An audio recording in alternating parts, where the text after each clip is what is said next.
Familia, ¿cómo están? Bienvenidos. Estamos en nuestro episodio número 7 de Angular. Muchas gracias a todos los que han estado compartiendo, sumándose.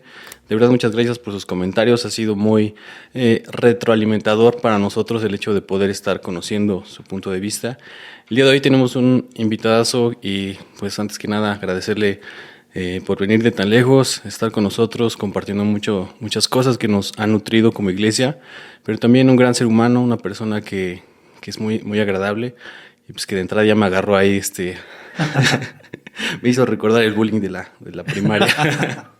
Pastor, bienvenido, Pastor Jorge. Muchas gracias a ustedes, Juan, a todos los hermanos que nos pueden mirar, escuchar. Estoy muy privilegiado, muy contento por esta oportunidad que me dan de poder compartir con ustedes un poquito de lo que Dios nos ha dado, que ha sido mucho, y muy emocionado también. Decías que vengo de muy lejos, realmente sí vengo de lejos, aunque yo soy de aquí bien cerquita de la Ciudad de México y me siento en casa. Aparte de todo eso, lo que he estado comentando es que ustedes me han hecho sentir en casa y les agradezco mucho. Muchas gracias, pues esta es su casa.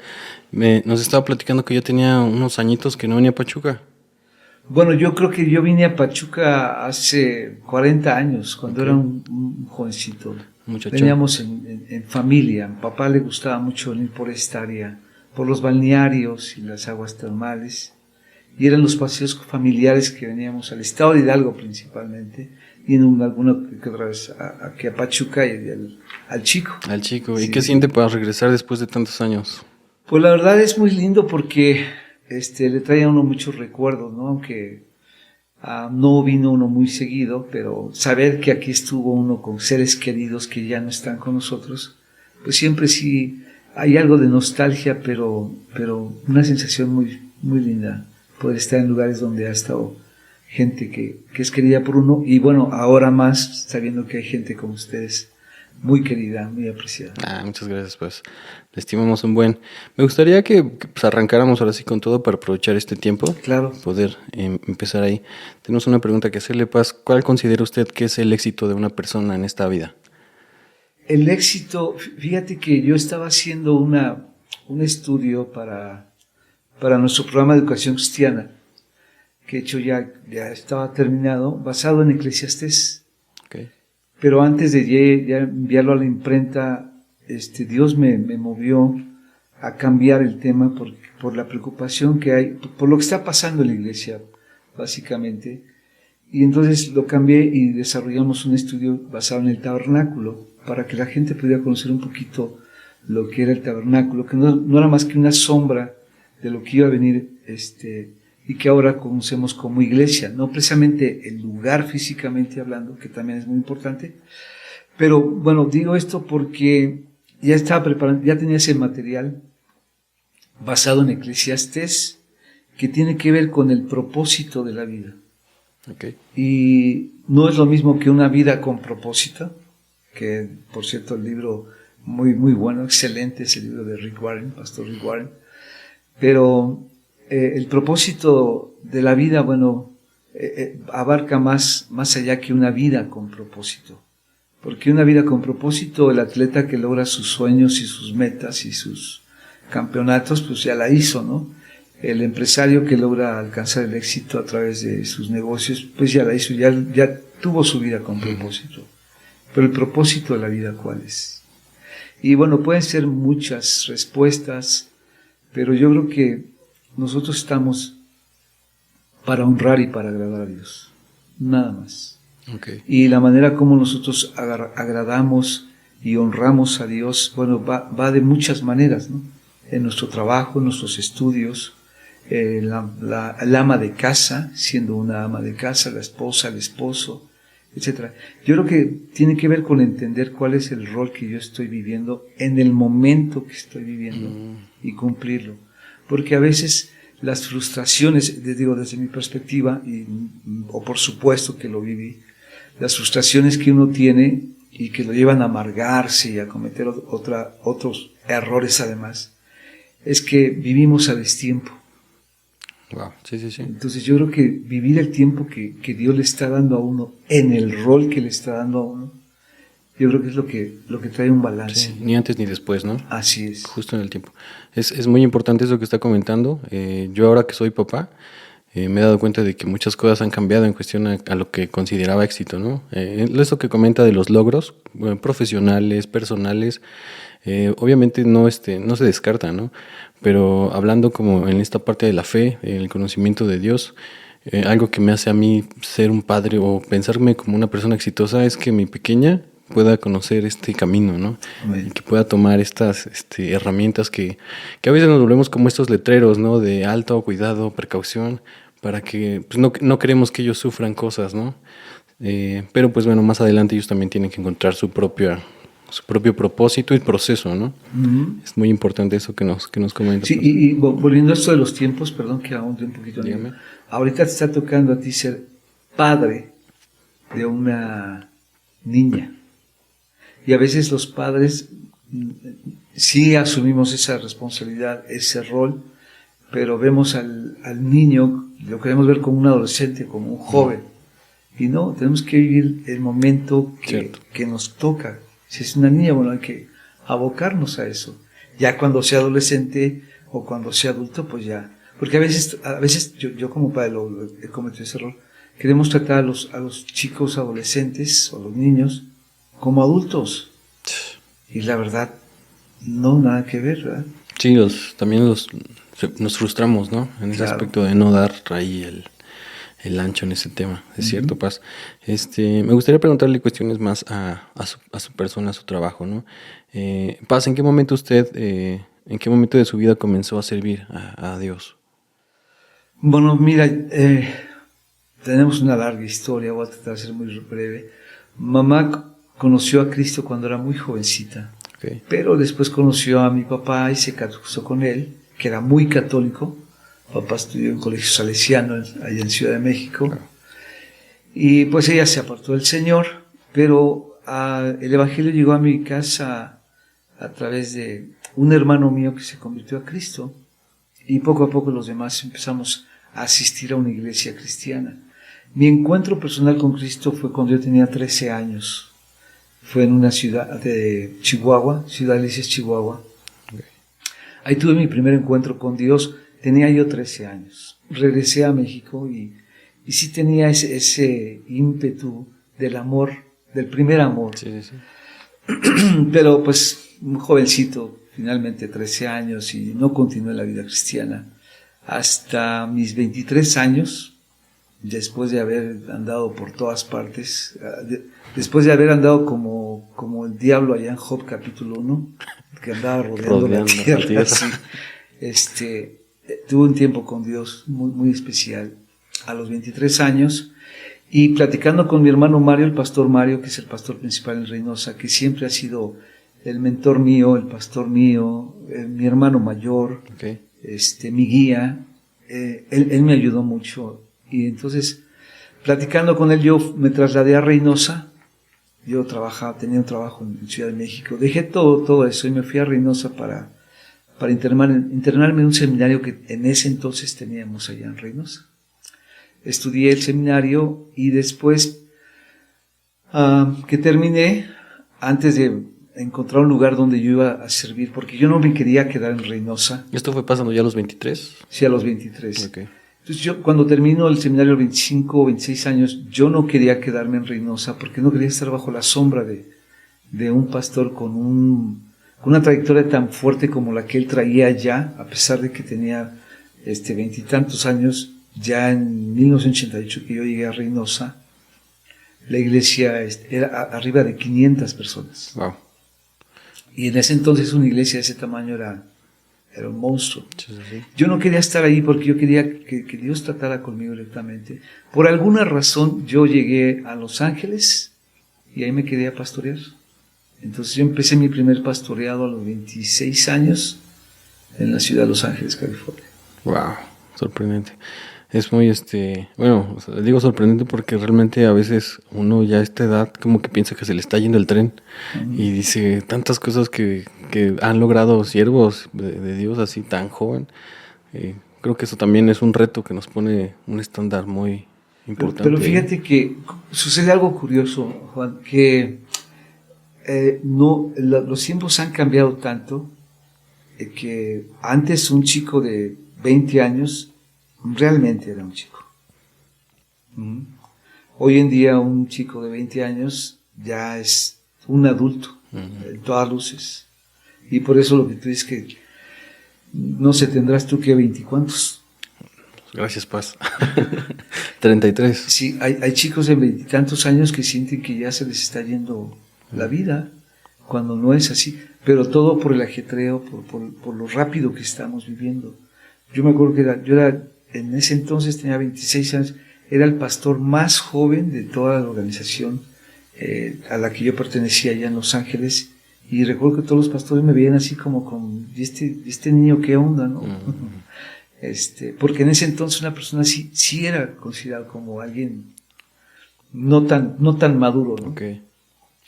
Pero ahora las cosas han cambiado mucho. Pero hablando de la edad, yo creo que la edad es circunstancial. Okay. Puedes ver, por ejemplo, a un Samuel, que Dios lo llamó desde que era un adolescente, o puedes ver, por ejemplo, el caso de Caleb, de Josué. De hecho, muchas personas ubicamos a Josué como un tipo joven, pero cuando Josué tomó su liderazgo él tenía 80 años. Sí. Igual que Moisés tenía 80 años cuando empezó a liderar el pueblo de Israel. Entonces la edad yo creo que es circunstancial. Sí, escuchaba esto de que Dios no busca al más capaz, ¿no? Sino al que busca lo capacita, ¿no? Así es. Y eso es importantísimo. Entonces, para su desarrollo ministerial, podemos decir que surgió de parte en cuestión familiar, ¿no? O sea, su hermano fue el que empezó ahí a trabajar con usted en su caminar, y ya usted empezó a tomar sus decisiones. Es importante saber esto porque muchas veces no consideramos esa parte de la familia, ¿no? O sea, no sabemos lo importante que es por ejemplo, el tener hermanos mayores que están, pues obviamente ya en esas ligas, ¿no? Entonces, le pregunto por esa parte. Ya nos comentó un poquito de que el lugar donde comenzó su desarrollo fue en Los Ángeles. Uh-huh. Previo a eso, en Ciudad de México, pues nada, ¿verdad? No, sucede lo que la palabra de Dios dice, que nadie es profeta en su propia tierra. De hecho, en Ciudad de México no hemos tenido ningún impacto, no hemos tenido absolutamente nada. Sí es muy importante la familia, desafortunadamente, y qué bueno que lo tocas, porque hoy en día estamos en una decadencia impresionante en cuanto a lo que es el modelo de la familia bíblica. Entonces la familia sí juega un papel muy importante, porque al fin y al cabo los que están con uno es la familia. Yo recuerdo que ya cuando mi familia iba a la iglesia, no éramos entregados ni consagrados, pero íbamos a la iglesia. Siempre recuerdo que teníamos una tía de mi mamá que venía todos los miércoles a casa a estar una hora y media con nosotros, a tener un tiempo de estudio bíblico, que no era más que nos leía un devocional, la lectura diaria de un devocional. Okay. Nos hacía leer un salmo, un versículo a cada quien, a todos mis hermanos, eran muchos niños. Y luego nos hacía hacer una oración a cada uno. Entonces, pues uno oraba y en 2 minutos, 5 segundos terminaba uno.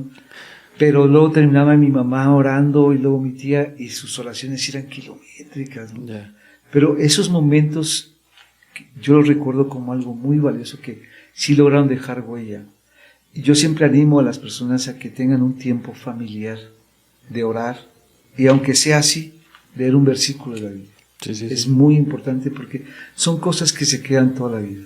Sí, definitivo. Yo recuerdo mucho a mi abuelo, que ya no está con nosotros, pero él tenía esta dinámica de que antes de la comida abría la Biblia y nos ponía a todos los nietos a leer un versículo.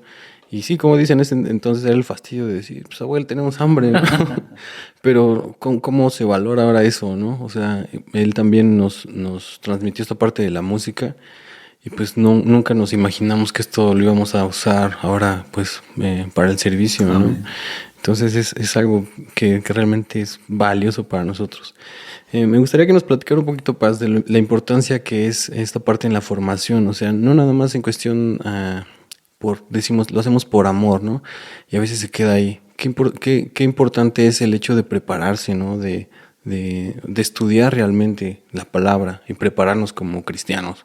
Porque pues ahorita cualquier argumento que podría parecer intelectual, a veces hasta como que nos abruma, ¿no? Entonces, algo que usted nos compartió estos días fue algo que me marcó, el hecho de decir, ok, ¿por qué estoy creyendo lo que estoy creyendo, no? O sea, definitivamente es innecesario.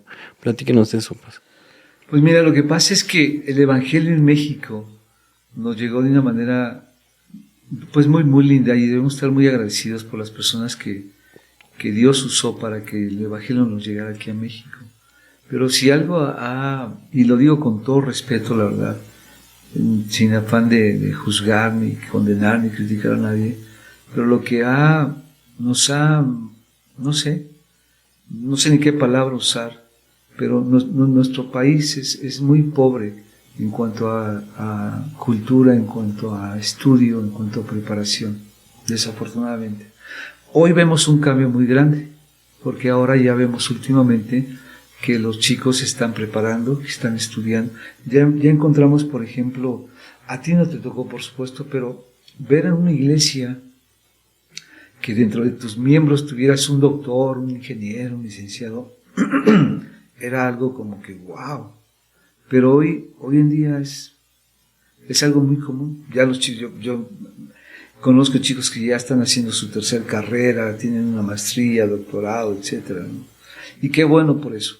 Pero cuando nos llegó el Evangelio, eso estaba muy endeble. Entonces, no pusimos atención en el prepararnos adecuadamente para poder llegar no solamente a un grupo de personas marginadas, sino llegar a todas las personas con el poder del Evangelio, porque el Evangelio es la sabiduría de Dios. Y desafortunadamente nos hemos conformado con, incluso hasta inclinándonos hacia lo espiritual, pensando y hasta citando porciones bíblicas que el Señor te va a usar en el momento, el Señor va a poner palabras en ti, ¿no? Y es cierto, por supuesto, el Espíritu Santo puede hacer eso y muchísimo más. Pero yo creo que responsablemente y en un gesto, una muestra de amor a Dios, yo tengo que ser la persona más capacitada, más preparada, hasta donde está lo que me corresponde, porque finalmente estoy sirviendo al mismo Dios, no estoy sirviendo a un presidente de un país, a un gobernante, no estoy sirviendo a Dios y tengo que prepararme y tengo que estar en las mejores condiciones, porque a lo mejor la gente con la que trato no nota la diferencia, pero al que sirvo sí nota la diferencia. Sí. Y al que sirvo sí sabe si me preparé, si estoy capacitado, cómo está mi corazón, etc. Porque al que sirvo finalmente es a Él, no a los hermanos, claro, no a la gente.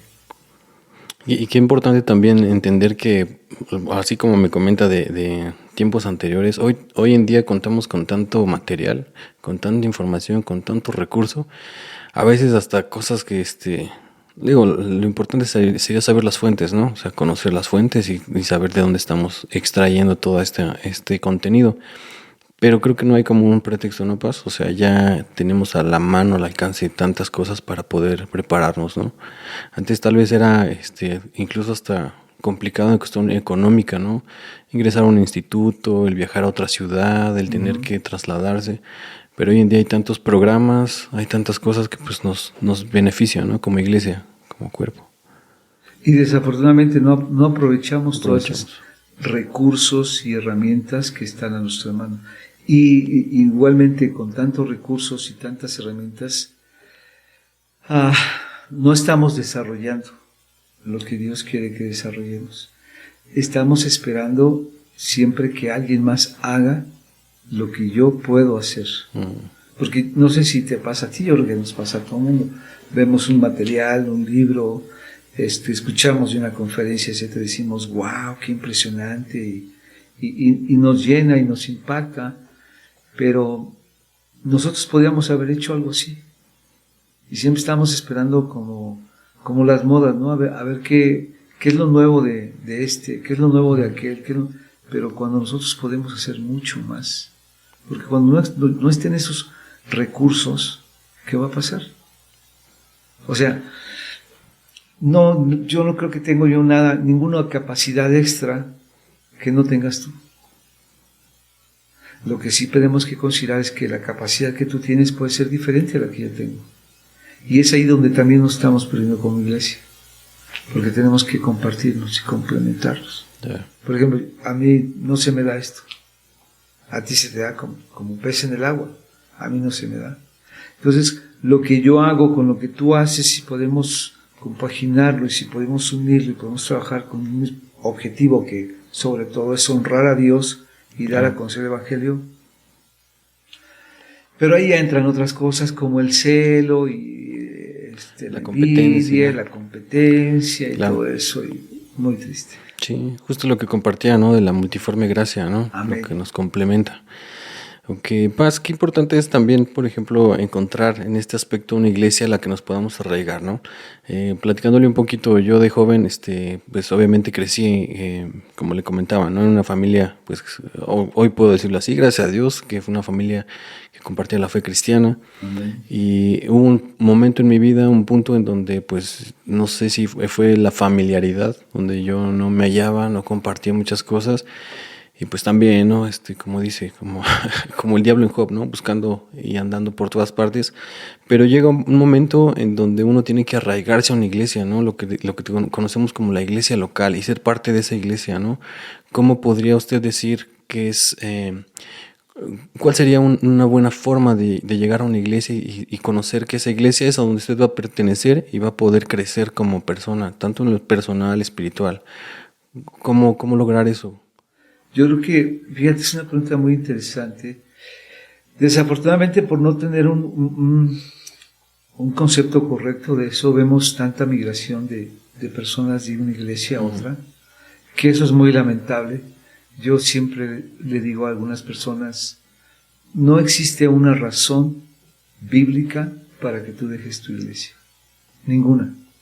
Absolutamente ninguna. Incluso yo creo que quizá la única razón por la que yo tenga que dejar mi iglesia es porque no se está enseñando el Evangelio. Pero es un reto para mí.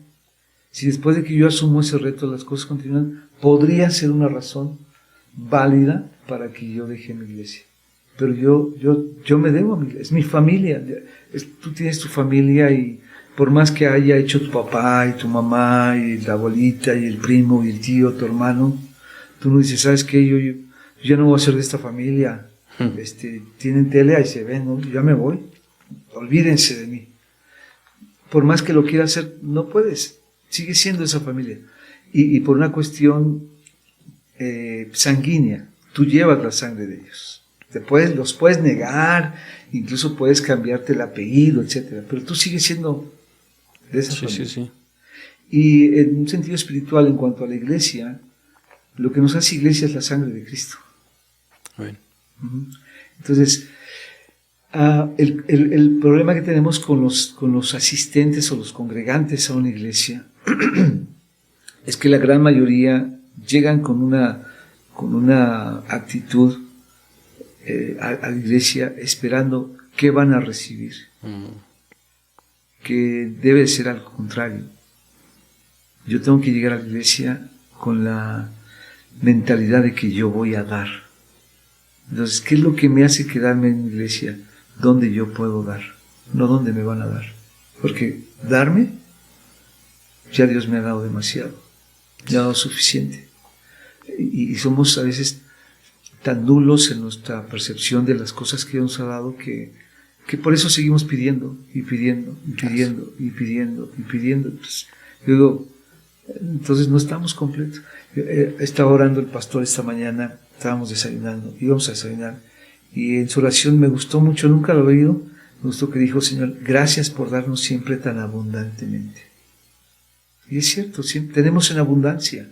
Entonces yo no voy a la iglesia a ver qué me dan, sino voy a la iglesia a dar, principalmente mi gratitud, mi adoración a Dios, y todo lo demás está en manos de Dios. Amén. Entonces, mientras que yo no tenga esa mentalidad, esa intención, porque tenemos que ser intencionales, de yo ir a dar, voy a visitar todas las iglesias del mundo, y no voy a encontrar mi lugar.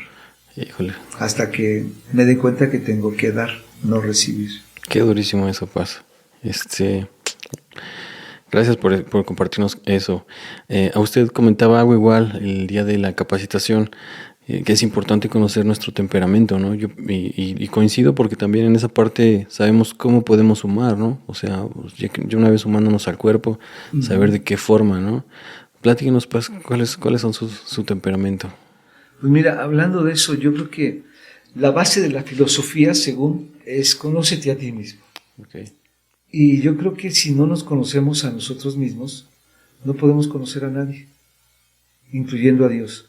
Me refiero al hecho de poder tener una relación, conocer en el amplio sentido de la palabra, no nada más mirarte de frente, sino conocerte. Entonces, mientras que yo no me conozco a mí mismo, yo no puedo conocer a nadie más. Y es importante que los cristianos podamos tener ese viaje introspectivo comúnmente, para saber dónde tenemos que ajustar, qué tenemos que cambiar, hacia dónde nos vamos a dirigir, etc. Y una vez que uno encuentra eso, entonces es mucho más fácil disponer de los talentos, de las capacidades, de los dones, de las habilidades que Dios nos ha dado para usarlas en el lugar correcto, en el lugar adecuado, con las personas correctas y adecuadas. Entonces, si tú me preguntas cuál es mi temperamento, yo creo que soy sanguíneo melancólico. Okay. Sí, ese es el temperamento que yo tengo. Okay. Algunos pensarán que soy colérico, pero no. Es que todos tenemos una combinación de dos. Sí. Uno prevalece más que el otro, pero estamos como que salpicaditos de los otros dos. Y sí tengo algo de colérico, pero principalmente soy sanguíneo melancólico. Y yo creo que ya más melancólico que sanguíneo. Sí. Entonces, ya en base a ese entendimiento que yo tengo de mí mismo, sé cuándo voy a poder trabajar de una manera más fácil con esta persona, o ya me doy una idea cómo tengo que entrar con esta otra persona. Entonces, se oye medio mal, pero es una verdad. Cuando yo me conozco a mí mismo, sé cuáles son mis temperamentos, mis capacidades, aún en mis limitaciones, sobre la otra persona o sobre las personas, ya voy en ventaja. Obviamente tengo que utilizar esa ventaja de una manera correcta. Constructiva, claro, definitivamente. Exactamente. Yo le comparto, usted sabe, creo que se nota, ¿no? Soy súper melancólico en esta parte sensitiva, y muchas veces luché contra esa parte, porque yo dentro de mí decía, no puede ser que todo tenga que ser sensaciones y emociones, ¿no? Y hoy en día, pues, sé que es una parte también donde Dios busca un corazón sensible para poder mover, ¿no? Hablábamos de las atmósferas ayer, ¿no? Y todo ese tema creo que se ha logrado desarrollar gracias a poder entender esa parte. Entonces, es indispensable el conocerse. Eso que compartes es muy, muy importante. Claro. Muy bien, pues me gustaría que platicáramos ya un poquito más, hablando de Alianza Cristiana en Reynosa. Sabemos que es una iglesia que, pues, como lo decía nuestro pastor, es modelo para nosotros, nos inspira mucho, nos motiva no solamente a crecer en cuestión de estructura ni en personas, porque sabemos que el crecimiento de una iglesia no lo determina el número de los miembros, ¿no? Uh-huh. Decimos que esa vez es más calidad que cantidad, ¿no? Así es. Entonces, ¿cuáles son los retos, Paz, de la ciudad de Reynosa? ¿Cuáles son los retos que presenta la ciudad? Pues mira, haciendo un poquito de historia, mi hermano Mario llegó a Reynosa en 1981, el mismo año que falleció mi padre. Él empezó su pastorado ahí, él tenía, si acaso, 20 años, y la iglesia que él estaba, ya tenía cerca de un año de estar activa, pero había sufrido ahí una situación, ya muy tempranito, se quedaron sin pastor.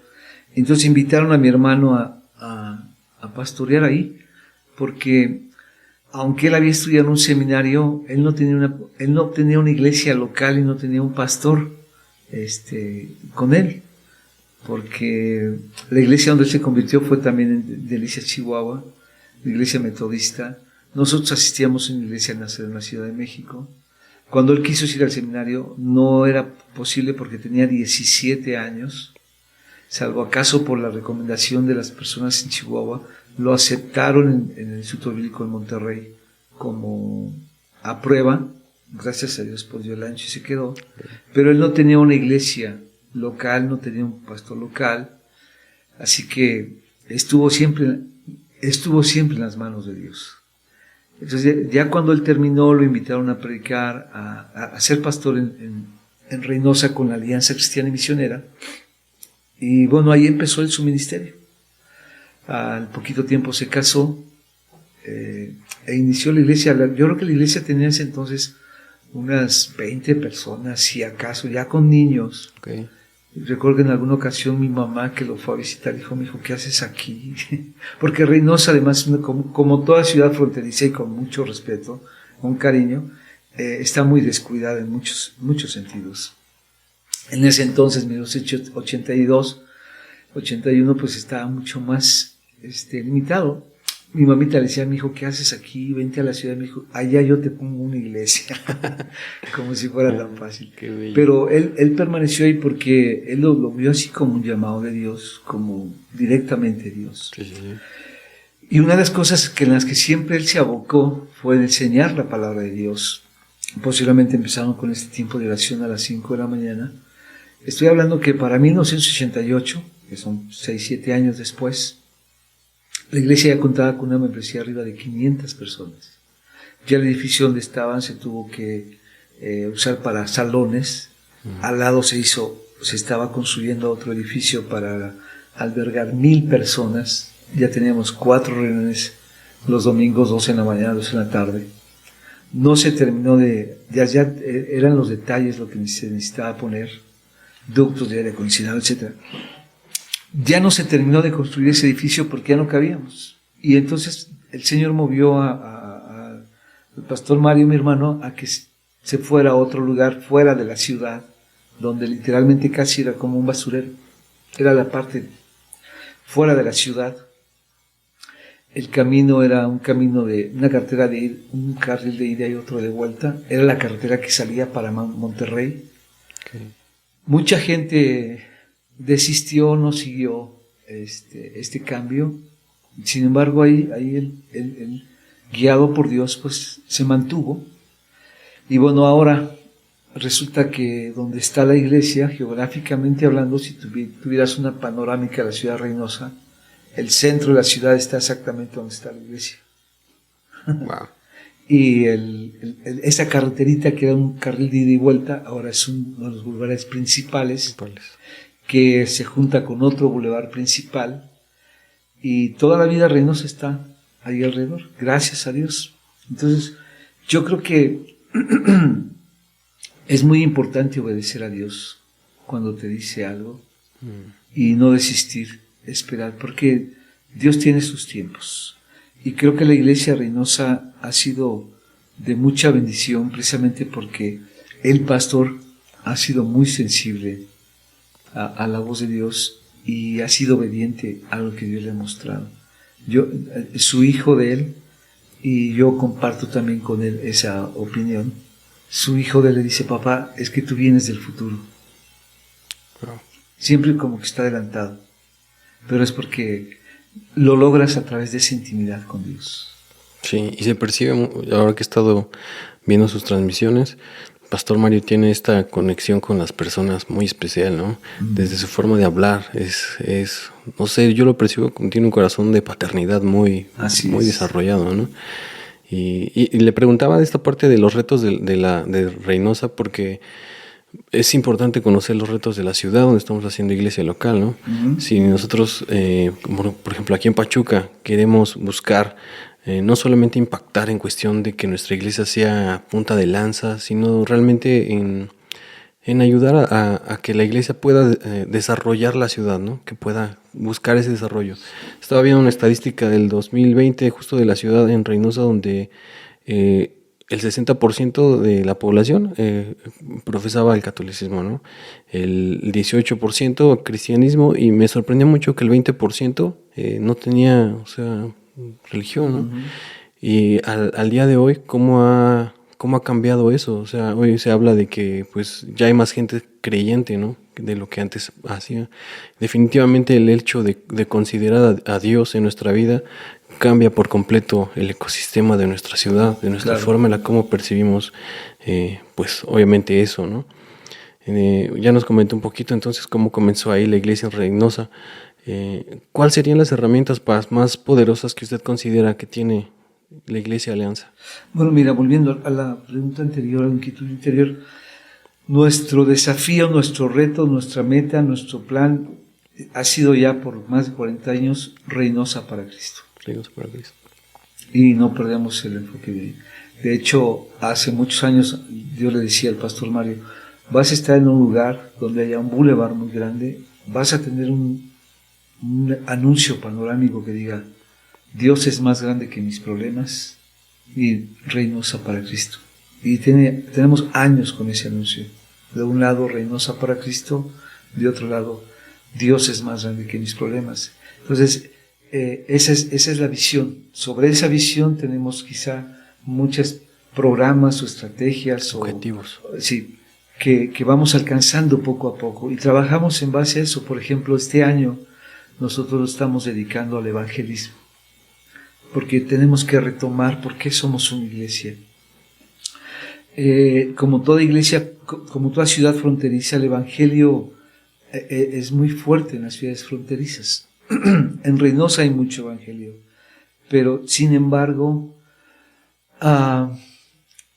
es un evangelio o un cristianismo muy circunstancial que se vive, porque las ciudades fronterizas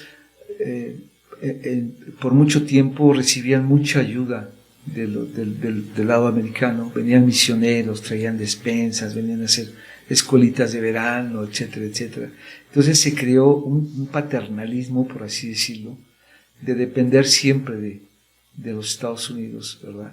Y con la intención de siempre lograr algo.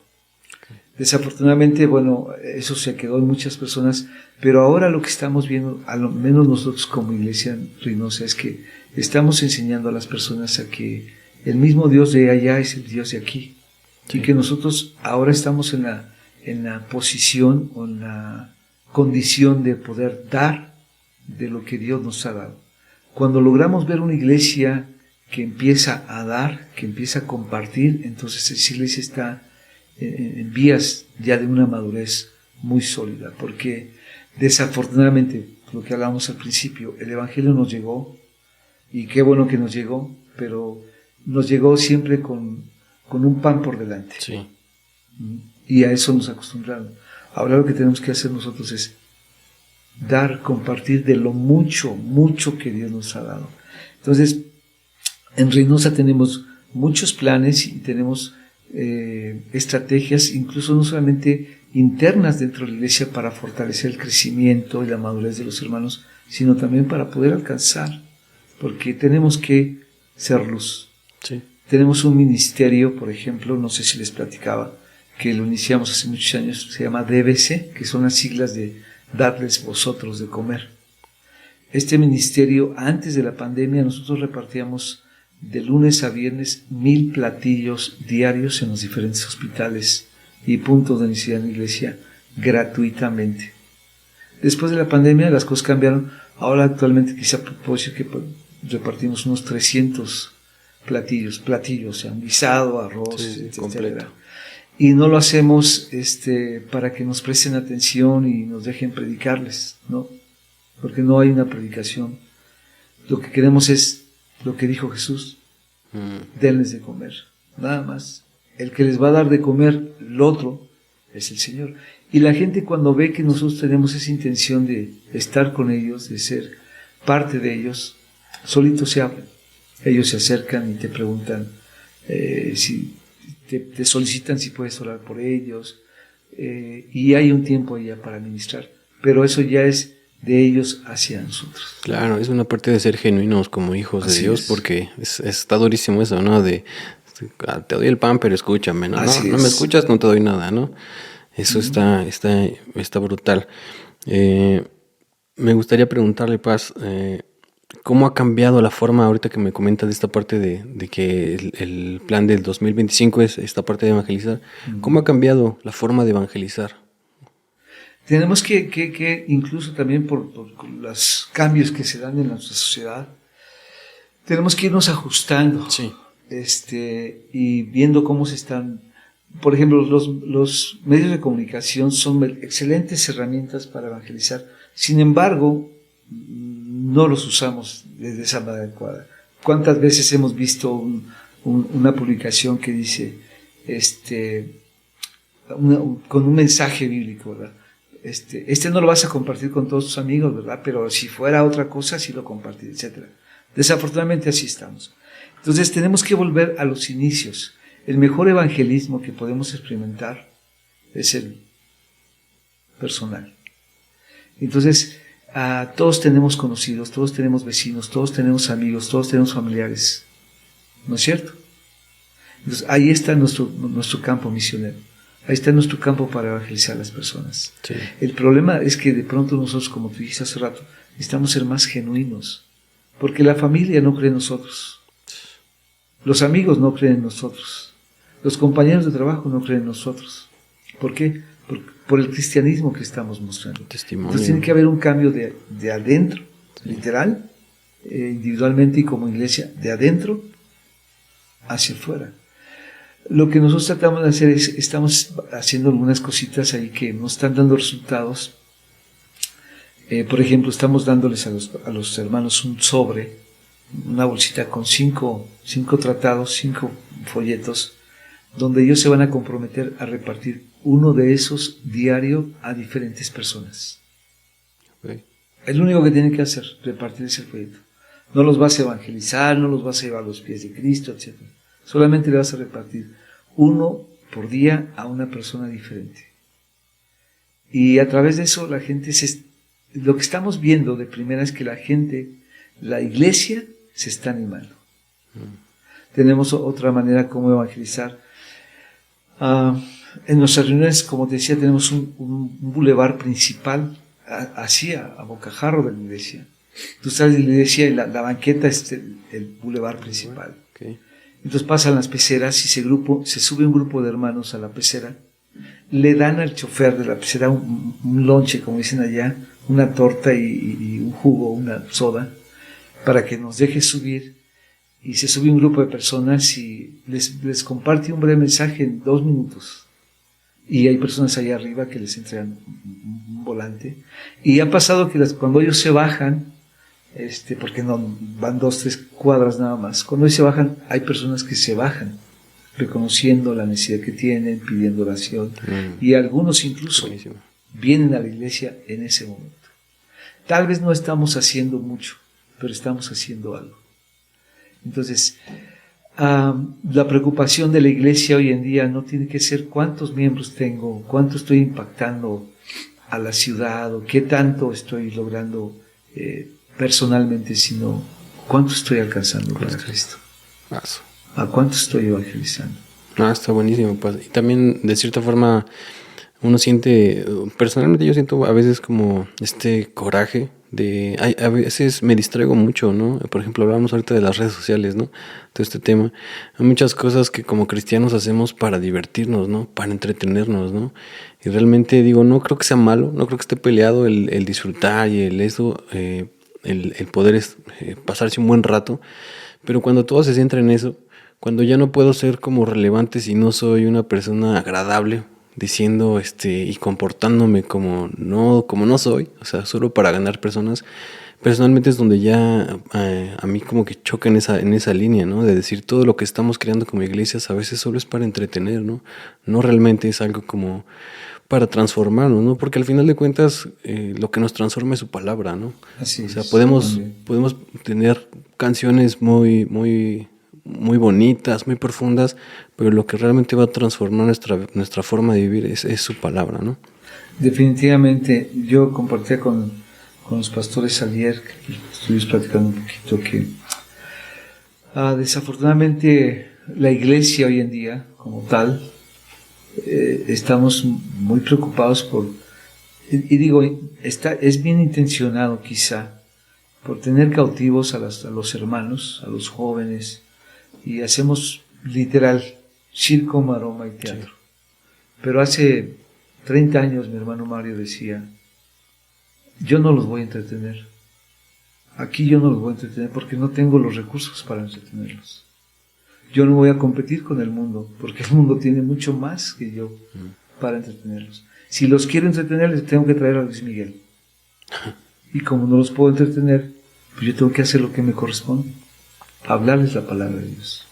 Entonces, el problema es que, como te decía hace rato, la intención de las personas cuando van a la iglesia es y a ver qué me ofrece, a ver qué puedo sacar de aquí, a ver si llenan mis expectativas, ¿no? En lugar de ¿qué voy a dar yo aquí? Aquí es donde yo me voy a vaciar. Entonces cuando yo traigo la mentalidad de que yo voy a dar, si el que cantó lo hizo bien o lo hizo mal, a mí X, porque yo fui a dar mi adoración a Dios. Si el que predicó lo hizo bien o lo hizo mal, a mí X, yo vine a adorar a Dios, etcétera, ¿no? Si el que pasó al lado mío me sonrió, no me sonrió, me saludó, no, X, yo vine a adorar a Dios. Yo tengo que ser el que te lleve la intención de aportar, de dar. Y tenemos que reeducar a la iglesia. Claro. Porque estamos, mira, es bueno y es correcto, pero estamos haciendo, me gustó esa palabra que usan ustedes, de atmósfera. Estamos preocupándonos en crear una atmósfera adecuada para que los hermanos se sientan, ¿qué? Bien, para que estén a gusto, para que tengan ganas de regresar.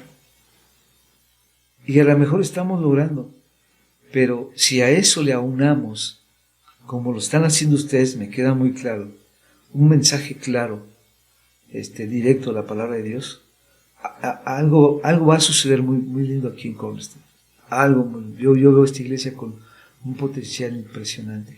Ya está sucediendo, pero si nos abocamos en eso, en ese desafío no tanto de recibir, sino de dar, Dios va a hacer cosas muy tremendas.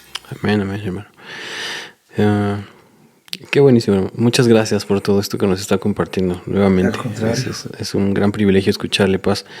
Me gustó mucho esta frase que usa un profesor que era un profesor de negocios, Peter Drucker. Decía, lo que se puede medir, se puede mejorar. Así es. Quiero preguntarle, Paz, ¿se puede medir el éxito de una iglesia y cuáles serían los parámetros? Yo creo que particularmente a mí me choca mucho, me pega mucho la palabra éxito. Y quizá es un prejuicio que tengo porque yo lo asocio al mundo, sí. Y al lograr lo que wow. Pero tanto el éxito o la bendición, como yo suelo llamarlo, puede ser muy, muy ambiguo y circunstancial, porque como yo les compartí el día de ayer, he conocido iglesias que aparentemente no tienen un éxito, pero la bendición de Dios está ahí, como no está en las iglesias donde hay éxito. Entonces, ¿cómo podemos medir o qué parámetro podemos usar en cuanto a si la gente, porque nuestra preocupación es el crecimiento y la madurez, porque el apóstol Pablo escribe a los Efesios, hasta que todos lleguen a la estatura de la madurez, al varón perfecto. Y por eso Dios, en los versículos anteriores dice, estableció los ministerios para que la iglesia pudiera fortalecerse, crecer, madurar. Yo creo que los parámetros que podemos usar para poder vigilar en la madurez, evaluar, hacer una evaluación de qué tan bien vamos o qué tan mal vamos, en dónde podemos mejorar. Yo creo que tiene que ver en lo que yo estaba compartiendo en estos días, qué tanto yo estoy enfocado en mi relación con Dios, a razón de qué tanto escudriño la palabra de Dios y qué tanto tiempo tomo de comunión con Dios. Y tú podrías haber pensado, me va a soltar una bomba, va a decir algo así, wow, pero lo básico es lo básico. Orar, estudiar la palabra de Dios, o sea, vaya a tener esas disciplinas que hicieron del cristianismo y que tienen que volver a ser el cristianismo lo que fue en sus inicios. Claro. La vida del apóstol Pablo, de Timoteo, de esos grandes siervos de Dios, se caracterizaba de hecho creo que decían que Juan tenía las rodillas como de camello porque él pasaba mucho tiempo orando. Pablo igualmente todo el tiempo estaba orando. Imagínate, si ellos hubieran tenido una Biblia como la que tú y yo tenemos hoy en día. Sí. Ellos no tenían Biblia. ¿Ah? Sí, sí. Pero tenían esa relación íntima, profunda, personal, diaria con Dios, a través de la oración. Y se dejaban guiar. Entonces, no tenemos que encontrar el hilo negro ni la fórmula para poder lograr lo que ya se logró. ¿Y cómo se logró? Pues a través de esa relación con Dios. Claro. Sería como esta parte de... Es un buen parámetro, o sea, el hecho de que a veces nosotros, más que ayudar, estorbamos, ¿no? Con tanta cosa que producimos, ¿no? Con tanta cosa que hacemos complicado el hecho de que nos volvemos como estos gigantes que estorban a la iglesia, realmente a ver a Dios directamente, ¿no? Relacionarse con Él. Lo decía ya hace un rato, ¿no? No es el éxito, la cantidad, ni la mega iglesia, ¿no? Sino la calidad, la madurez de los miembros, ¿no? Eso está muy importante. ¿Cuál considera que son los retos que presenta la iglesia cristiana en la actualidad, Paz? Yo creo que el mayor reto que la iglesia cristiana enfrenta al día de hoy es volver a la iglesia, volver a la Biblia. Eso. Hemos dejado la Biblia muy de lado. Hemos buscado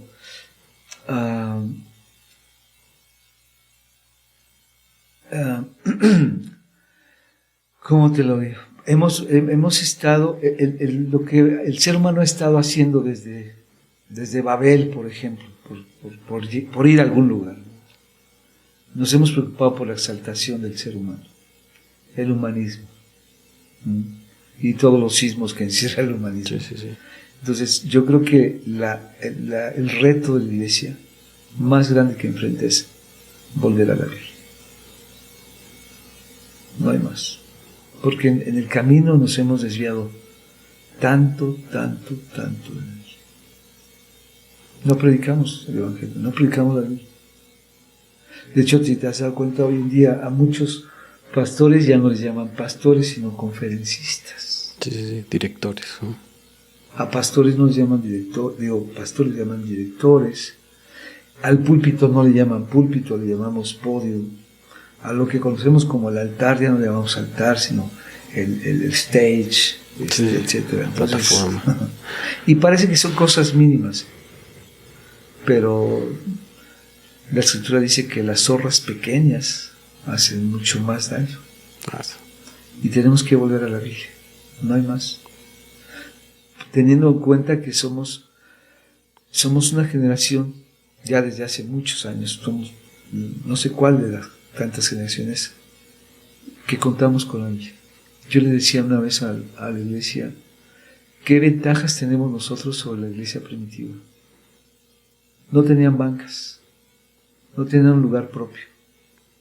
Ese lugar propio no tenía aire acondicionado, no tenían un equipo de audio, perseguidos, no tenían banda, sí, no tenían Biblia. Sí. Y lograron impactar al mundo hasta el día de hoy. Sí. Y nosotros teniendo tantas ventajas, tantas herramientas, sobre todo la Biblia, no impactamos ni al vecino. Cierto. Sí. Hemos pasado del yo pienso, o yo creo, o yo considero, hemos olvidado de la Biblia dice, ¿no? Como comentaba. La Biblia dice esto, ¿no? Porque pues mi opinión puede ser buena y puede estar ahí adornada de muchos conceptos, pero la Biblia dice esto, ¿no? Así es. Importante eso. ¿Cuál sería, Paz, o cómo él considera que deberían ser los no negociables de la iglesia? Los no negociables. Yo creo que todo aquello que no glorifique a Dios, ni mencionarlo. Todo lo que no glorifique a Dios. Y digo, puede sonar muy trillado y además muy legalista o muy religioso, pero la palabra dice, todo lo que tú hagas de palabra o de hecho, tiene que honrar a Dios, tiene que ser para la gloria de Dios. Si lo que yo hago está honrando a Dios, dale gas. Dale. Si lo que yo hago yo le digo a la gente, pues, mira, si tienes tanta duda, pues pregúntale a Dios. Ahora, si tú crees que Dios no te contesta, dile, mira, Señor, voy a hacer esto para la honra y gloria tuya. Y de pronto hasta tu misma conciencia a veces no seas bárbaro, ¿no? Porque hay personas, ¿no? Por ejemplo, ya en un extremo, un ejemplo muy extremo, hay personas muy cínicas, que te preguntan, ¿y a poco, sí, hermano, pues una cervecita? Le digo, mira, ¿por qué no le dice, Señor, te va para la honra y gloria tuya, y te la tomas? Y me queda claro que va a haber uno que otro cínico que lo va a hacer, ¿verdad? Pero ya tú le dices que dejaste muy claro que lo que tiene que hacer, tiene que honrar a Dios. Entonces, hay muchas cosas que de acuerdo al lugar, a la cultura, a la época, a la experiencia, a la idiosincrasia de las personas, pues como que lo podemos negociar. Pero la verdad es que, ¿qué dice la Biblia? Así es. ¿Honra a Dios? Si lo honra, dale gas. Usted dice que nuestro cuerpo, ¿no?, debe honrar a Dios. Estamos avanzando, Paz, y estamos casi por terminar. Familia, muchas gracias por estar con nosotros. Les invitamos a que se suscriban, que sigan compartiendo, comentando. Si tienen alguna pregunta respecto a algo de lo que hemos tocado en el tema, es muy importante para nosotros conocer también su punto de vista. Y ya para ir finalizando, Paz, hablamos de la actualización de la iglesia. Pues ahora pandemia nos dio, creo que, un buen zarpazo en el decir, no estamos usando los recursos, no estamos aprovechando, como platicamos hace un momento, ¿no? ¿Cree que la iglesia está peleada con la tecnología? No, yo creo que al contrario. Digo, no, yo no sé, como te decía al principio, yo no sé usar mucho la tecnología. No me he dado a la tarea, la verdad, porque no creo que tengas mucha ciencia. Me ocupo en otras cosas, ni pretexto. Pero yo creo que la tecnología y la iglesia pueden hacer una muy buena mancuerna. De hecho, nosotros queremos hacer eso, porque a como están dándose las cosas, de lo que vamos a tener que echar mano el día de mañana es de la iglesia virtual. La pandemia, si algo bueno sacó, nos sacó a nosotros los cristianos, es precisamente eso. Abrirnos los ojos y darnos cuenta que todo va guiado hacia lo virtual. Por eso es que nosotros desde la pandemia, durante el tiempo de la pandemia estuvimos transmitiendo todos los días, momentos de oración, de enseñanza, todos los días, 3 veces al día. Y gracias a eso, bueno, muchas personas lograron permanecer en la iglesia, porque lo que les sucedió a muchas iglesias durante la pandemia es que hubo muchas personas que desertaron o dejaron la iglesia o ya no regresaron a la iglesia. Sí. Y nosotros entendiendo eso, gracias a Dios, el pastor Mario, Dios, un visionario, dijo, ¿sabes qué? Esto va para acá. Y por eso, si tú te das cuenta, nosotros transmitimos, nuestras transmisiones no son así que digas, wow, y con todo el equipo del mundo, o sea, no hay la gran producción, pero estamos haciéndolo. Otra de las modalidades que tenemos ahorita es que estamos transmitiendo la oración a las 5 de la mañana.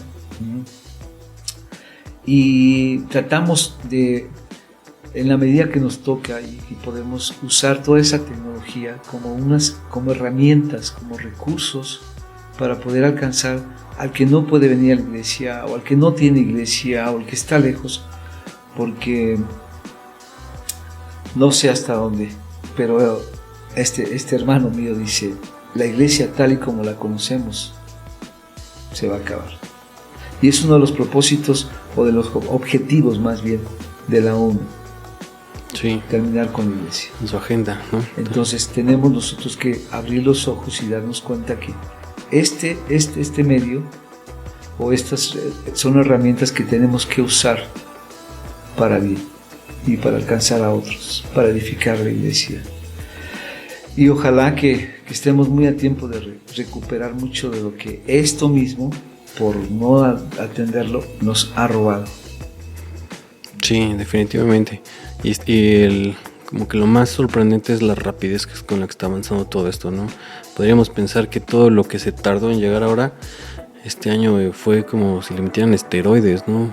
La inteligencia artificial. Bueno, es que la cuestión de la inteligencia artificial, ya lo han dicho muchas personas, ha sido más impactante que incluso cuando nos llegó cuando entró el internet.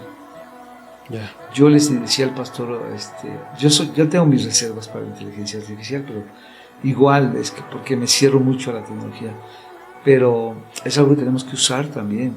yo le decía al pastor, a Daniel el día de ayer, para mí la inteligencia artificial hasta ahorita es amoral, hasta ahorita. El día de mañana no sé qué va a pasar, pero ahorita es amoral. Es decir, que la podemos usar para bien, como la podemos usar para mal. Y obviamente que nosotros, los cristianos, tenemos que usarla para bien, hasta donde se pueda, porque me queda claro que va a tener otro giro. Sí, definitivamente, todos en manos equivocadas puede ser destructivo, ¿no? Pastor, muchísimas gracias por compartir este tiempo con nosotros. Estamos finalizando. Me gustaría que para cerrar pudiera compartir algo a la familia que nos está viendo, que nos está observando. No, al contrario, yo soy el más agradecido con ustedes por esta oportunidad que me dan de poder, pues, compartir con ustedes un poquito lo que Dios ha hecho con nosotros. Y por el gusto de conocerles, haberles conocido, hablo a todos los chicos que nos conocimos, los hermanos, hermanas que nos conocimos en estos días, algunos muy puntualmente los llevo muy presentes en mi corazón. Voy a estar orando mucho por todos ustedes y quiero que sepan que cualquier momento a distancia de una llamada, de un texto, estamos ahí para ustedes, para servirles. Espero que no sea la última vez, que sean muchas veces. Sí. Y también sepan que allá en Reynosa tienen casa, tienen donde llegar, tienen donde les amamos con toda confianza. No necesitan avisar. Ahí les esperamos en cualquier momento. Pastor Jorge Rojas, pastor principal de educación de Iglesia Cristiana Alianza. Muchísimas gracias, familia. Nos estamos viendo la próxima. Así que les mandamos un saludo. Hasta luego.